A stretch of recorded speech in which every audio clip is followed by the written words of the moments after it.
We work our way down the anarchy side. Power is now decentralized to the many. In tyranny, power is concentrated, again, among the oligarchy and the elite. In power, in an orderly system, is separated, where it's wielded yet constrained. And we get this from the biblical worldview that says men are sinful and therefore need to be governed.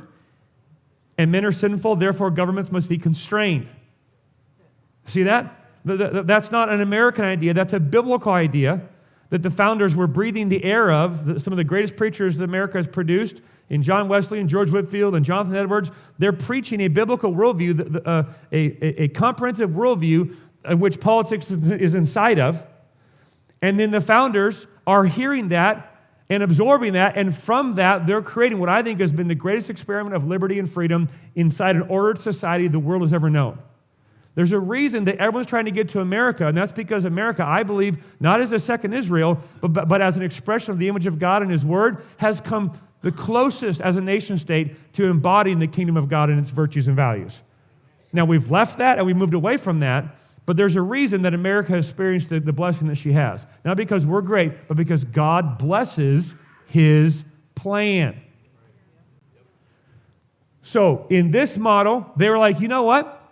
We need to figure out how to wield power and yet constrain it. So we're going to have what we're calling the separation of powers in a three-branch government. And those three branches were the legislative, the executive, and the judicial. Legislative makes laws, executive enforces it, judicial interprets it when there are challenges. Here's what they did. On the legislative side, they realized that side is really powerful because they're going to make up the laws that we're going to require the people to obey at the cost of a sword. So we need to make sure we get that right. And so they took that branch and they split that twice again in the House and the Senate. And then you can turn those bodies over a third every 2 years, completely every 4 or 6 years, whatever it is. Because they didn't want anyone getting into those positions and picking up steam. We don't want that. We don't want the lawmaking body to get traction. We want to constantly keep them disrupted and accountable to those they're making the laws for. So whenever a lawmaking body works it so they're not accountable to the laws they're making, tyranny will always ensue. And this is what happened in 1937 in a judicial ruling I'll get to later that opened up essentially the Pandora's box of the administrative state, where you have hundreds and hundreds and hundreds of government agencies that are able to make regulations that have the force of law in that you can be fined if you violate them or imprisoned if you violate them, but you can't get at the people that made them because you didn't elect them. Government broadened its authority and power in relationship to the commerce law, essentially violating and making null and void the 10th Amendment. And now there are over 500 government agencies with very little congressional oversight, in the fine sense of the word, that are making up regulations to the tune of thousands and thousands and thousands a year that you're required to submit to in your everyday life. From the kind of house you want to build, to how you want to run your business, to everything in between. We had to get permission from 13 different government agencies before we could put a shovel in the ground of property we quote unquote own. Which, by the way, is a misnomer. You know that, right? You don't own your property anymore. You rent it long-term from the government. Okay?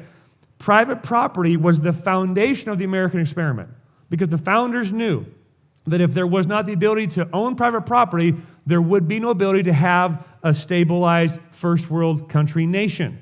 We see this even in the Old Testament.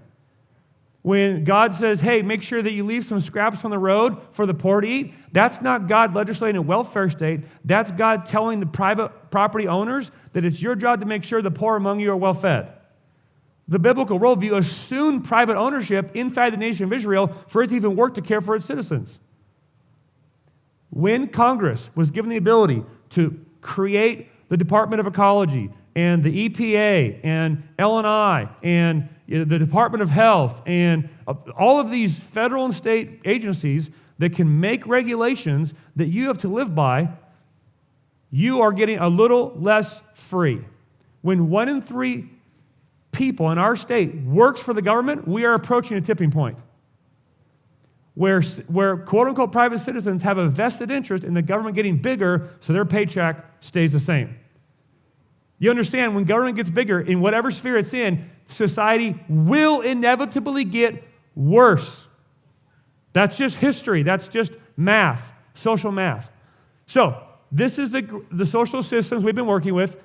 The outcome of anarchy is always chaos. The outcome of tyranny is always oppression. And the outcome of an orderly society has the best chance for a human society full of sinners to flourish. Now, what's governing as guardrails our ordered society historically has been two things: the Constitution and the rule of law.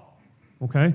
The Constitution and the rule of law. Here's how I want you to see this. The Constitution was put in place to constrain our government from bloating into tyranny, and rule of law was put in place to prevent our citizens from sliding into anarchy. What happens when the Constitution is essentially ignored or erased and these laws continue to grow and grow and grow? I listened to one senator say, Congress passed a set of laws in the last 12 months about a stack that high on his desk. Government agencies have passed regulations carrying the same weight as law in your life, because if you violate them, it's fines or prison time.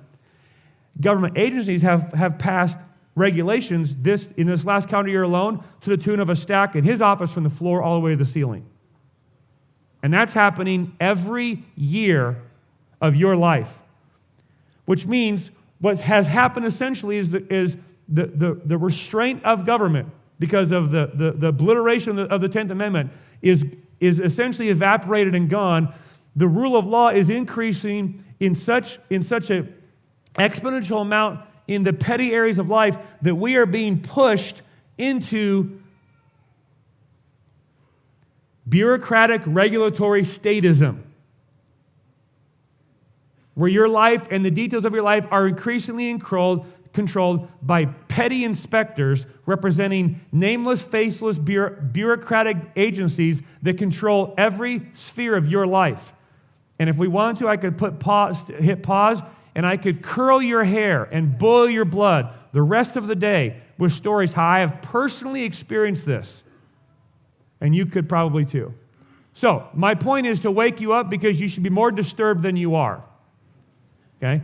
We are increasingly living in less and less and less of a free and libertarian state and country, and moving more into a tyranny cloaked in righteous bureaucracy. It's called statism, and it's encroaching in your life, and you should be bothered by it. The founders would want you to be bothered by it, because every time you give your consent to it, you're giving it permission to grow. Now, biblical examples of this. We talked about Judges as an example of anarchy, right? Everyone did what was right in what? Their own eyes, okay? Not good. The biblical example of tyranny, Egyptian empire, growing into a global superpower, right? We see this in Persia, we see this in Rome, we see this in Babylon. The biblical example of an ordered social system we see in the nation of Israel, where God takes 12 tribes and says, you know what, tribalism isn't going to be good. In order to work for the flourishing of this group of folks, we need to turn you into a nation. And that nation was guided by, check it out, 3 sets of laws. The moral law, which regulated how individuals function in their family. The ceremonial law that governed how they worship God. And the judicial law that had to do with how they lived as a society and interacted with each other as they wandered the desert together as a million people for several years, until they found and God brought them into their geographical nation state. Conversely, we see John Frame's tri-respectivalism as identifying 3 offices that God ordained to oversee that nation. We see the prophets reminding people of God's moral law. We see the priests that are in charge of adjudicating God's ceremonial law for the sake of worship. And we see the king who's in charge of exercising authority to protect the citizens with the civil magistrate. Anytime the king went out of line, the prophets spoke to them. Okay? Anytime the prophets got out of line and spoke falsely, God struck them dead. Like anytime the priests were idiots, like the people were in chaos because the house of God was not being ordered. So the prophet, the priest, and the king were required for an ordered society. Look at how this mirrors how we've structured ourselves as a nation. It's not that Benjamin Franklin was a Christian. It's that all the founding fathers were steeped in more of a biblical worldview than most evangelical Christians of our day. That's just how they thought. So I had some of you last week be like, well, was that really a sermon? Because I didn't get a chapter and verse. So in an attempt to be overtly on the nose snarky, because sometimes I can be, for those of you that were worried about last week, see generally Exodus, Leviticus, Deuteronomy, 1st and 2nd Samuel, 1st and Kings, 1st and Chronicles, Ezra, Nehemiah, Esther, Ezekiel, Daniel, Isaiah, Jeremiah, and all the minor prophets and most of Romans and Acts. Thank you very much. Hey everybody, Pastor Josh here. If you enjoyed that clip, you can check out the full sermon right here.